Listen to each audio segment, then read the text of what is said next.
Gamit tayo ng malunggay para sa ating lulutuin na laing ngayon. Wow, gawa tayo na.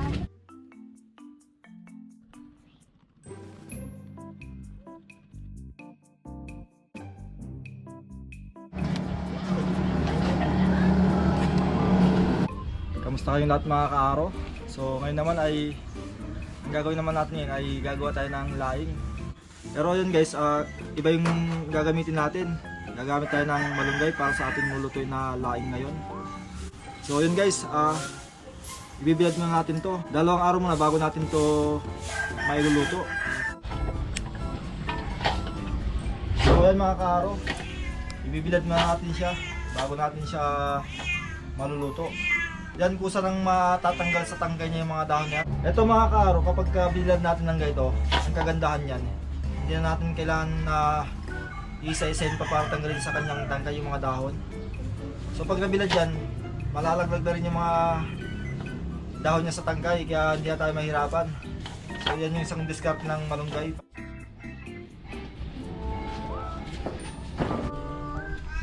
So ayun mga kaaro, yung ating pinarawan na dahon ng malunggay. Yan, 2 days natin siyang pinarawan.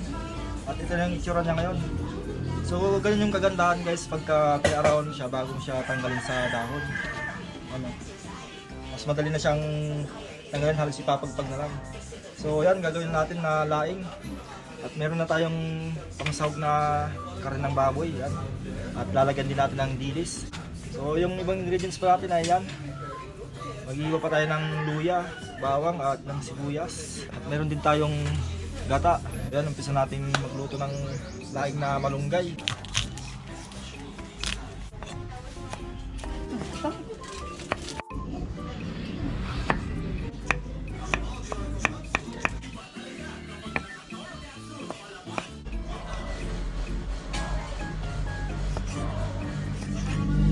So ayan mga kaaro, nakahiwa na yung mga ingredients. Tsaka maglalagay tayo ng sili na panigang.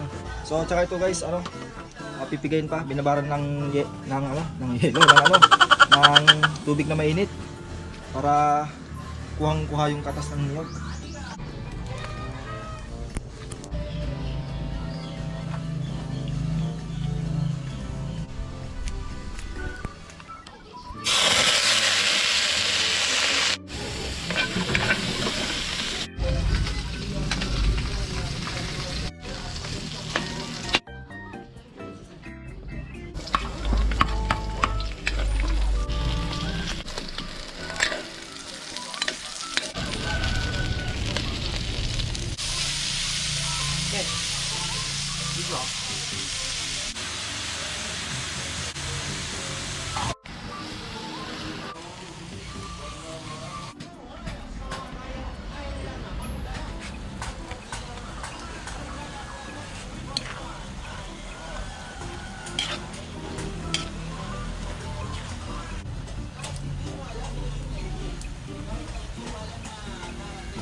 Ito na mga kaaro ang ating finished product na laing na malunggay. Kainan na!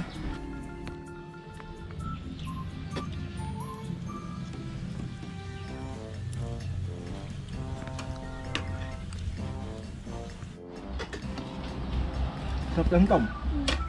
Sarap. Very good. Sarap ng gulay. Healthy to, healthy, masustansya. Malunggay na laing.